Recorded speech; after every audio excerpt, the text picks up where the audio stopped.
Hi, welcome back to the show. My special guest tonight may be best remembered for his role in Twin Peaks as James Hurley. His new movie, Gladiator, opens up March 6th. Please welcome to Night After Night, James Marshall. How you doing? How you doing? Good to see you. Happy Valentine's Day. Thanks. And you were recently married? Yes. How long ago? About 6 months ago. So the pressure's off? Yes. Basically? Basically. What did you get your wife? For Valentine's Day? Yeah. Nah, I'm not telling, because she may not know by 11:30 tonight. You never know. No. She doesn't know by 11:30 you're going to be dead. You can't give us a hint? No? Okay. Do you like Valentine's Day? Are you a romantic guy? I like it. I don't, you know, it's good. I feel you should be romantic all the time in life, so you shouldn't have Valentine's Day. What the hell was that? You've got some creature inside you? Are you channeling? I'm channeling a different voice, and see, it's my way of expressing an idea to you without saying it in my normal voice, so that you don't take it in full seriousness, but yet take it with a grain of salt. Well, thank you, Mr. Boyer. Oh, you know, when someone told me too, and we'll get into pushing the movie and stuff like that, but someone told me about the Gap ad. Mm-hmm. Your Gap ad that was in bus stations or bus stops here in New York was stolen, along with Miles Davis and Dizzy Gillespie. Yours was the most stolen. Do we have a shot of that ad? Let's show that. There you are. I think you can see yourself up there on the monitor now. Oh, yeah. What are you doing there? Just a typical... Wait, can we see that again? What the hell are you doing there? Oh, just got my hands in my pocket, and you're lifting weights. Yeah, yeah, I don't know. That's wild. It must just be, I don't know, the well, it's bald head flattering. or something. It is really flattering. I know, mean, it's pretty cool. Two jazz greats, Miles Davis and Dizzy Gillespie and who? James who? James. Like, maybe they thought you were Gene Krupa. Yeah, or maybe they thought I was somebody completely other than who I am. So I don't know. Is it nice being somebody else? You know, when you're acting. Acting is different. Acting, I mean, it's like you can't really. You're actually being somebody else, but you're actually showing more of yourself. Within either boundaries or non-boundaries of another character. It's weird. So, but you're actually, without getting too like, you're actually getting to a little bit, like showing yourself a little bit sometimes, if you can. Sometimes you try to show yourself and you can't. You end up covering up, and that's bad acting. I think. I don't know. I try. How'd you get into the business? Slowly. Well, now I read your dad was a film producer. Yeah. So I'm thinking, bing, you got it in. Well, I had this pride thing, and I kind of wanted to do it myself without saying that, oh, my dad, you know, my dad did it and stuff. But I didn't work for a really long time, even though I was auditioning, like, a lot. I didn't work for, like, 3 years, so I finally said, yeah, and he slammed me a little part in an after-school special. But because of that, like, all these other casting directors started taking me seriously. They were like, oh, he has been in front of a camera, he could work, you know. Yeah, I mean, maybe your dad can open a door for you, but after that, it's up to you. Yeah, basically, yeah, but he did open the door. Did you feel more pressure because he helped you a little bit? No. No?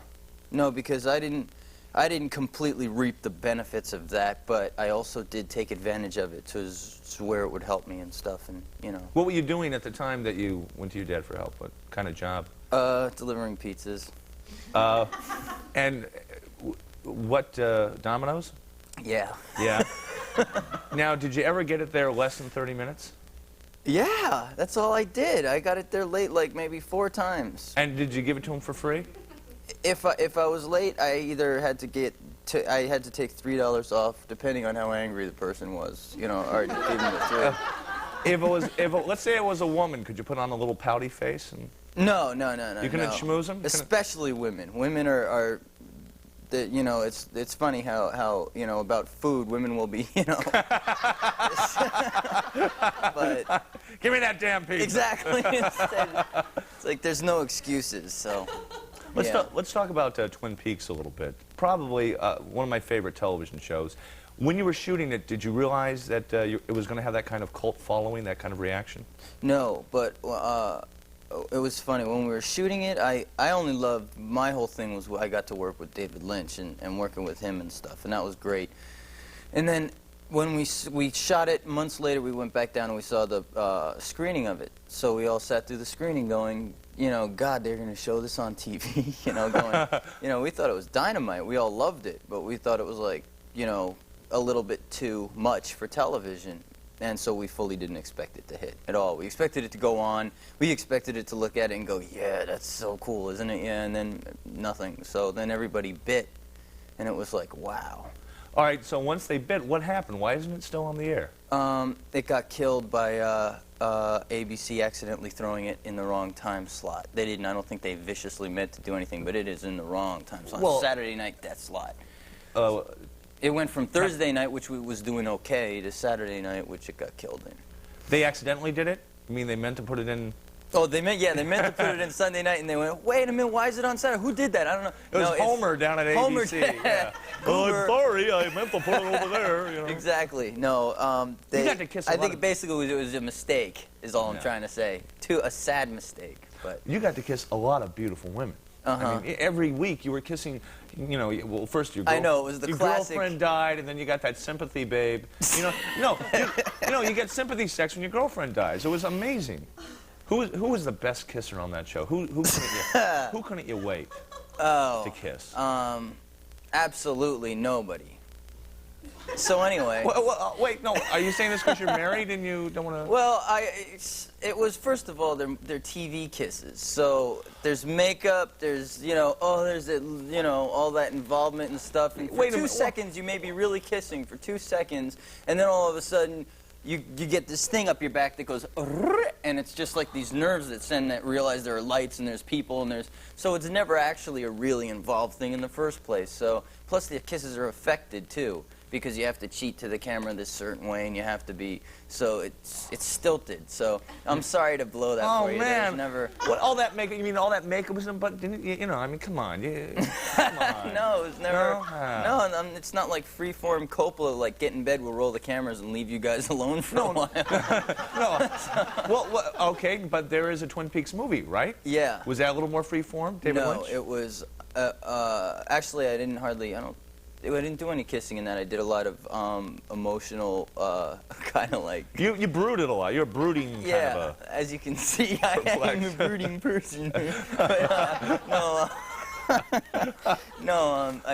I just did a lot of the motorcycle stuff, you know.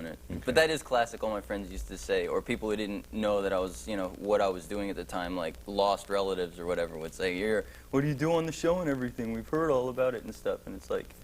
Well, I kind of, you know, I kiss a lot of girls and ride a Harley, and you're getting paid, and you know, tough it was gig. a lot tough. You know, it was funny. What happened to the hair? The hair's all cut off for A Few Good Men, and it was dyed black for Twin Peaks. So yeah. So it's a Marine movie, A Few Good Men. That's finished, so it's starting to grow back. Rob Reiner directed that? Yeah. We worked with a lot of great people in that. Jack Nicholson's in that, isn't he? Yeah. Yeah. What was the difference between Rob Reiner on the set and David Lynch? Actually, they're both really, I mean, they're amazing. They really are. Because after Lynch, I kind of thought everything was going to be not downhill, but kind of like, okay, I worked with the brilliant, you know, chance taker, and now I'm going to have to work with a bunch of people who might be good, but, you know, Rob Reiner is very talented, super intuitive, and completely compassionate towards actors and everybody else on the set. And his ideas, his choices are great, you know, and that's what talent is, I guess, the ability to make good choices, and he did all that, and it was really impressive. Plus, you got Nicholson. It was, like, really surrealistic. You got Nicholson, who was sitting there concentrating, trying to figure out what you're going to do with your, you know, one line or your 2 seconds when they're at the camera, and all of a sudden you hear this little voice in your ear going, well, I have a feeling you ought to cheat this way because you're not, and you're like, Jack, what are you doing here? It's like, you know, kind of weird. It was very cool. And you got to box in Gladiator? Yeah. Now, what's this? I read about this, and I don't quite understand. Explain it. It's a commercial movie. No, just kidding. No. It's Thanks, James. You're welcome. No, it's a movie about this a couple of guys. The other played by Cuba Gooding. There's obviously a lot of people in it, but a friendship that happens between 2 guys, and it happens in a very, very poor, poverty-stricken section of town, and I moved to it from a semi-poor section of town because my father gets into all these debts and stuff.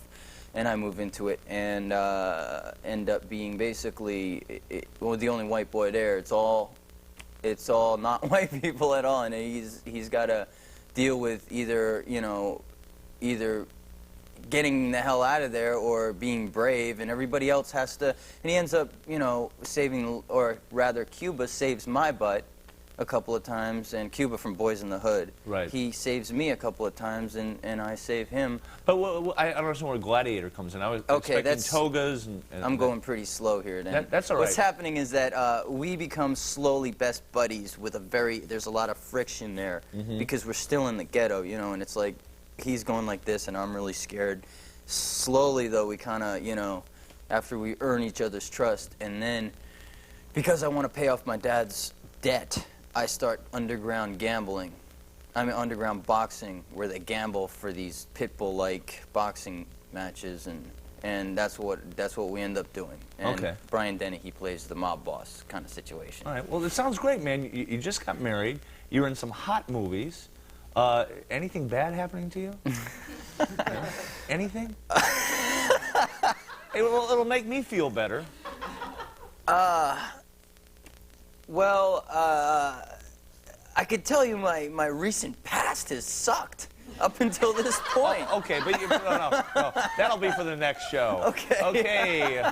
The very optimistic James Marshall. Thanks for being on the show. Thanks a Good lot. to see you. We'll be right back after this.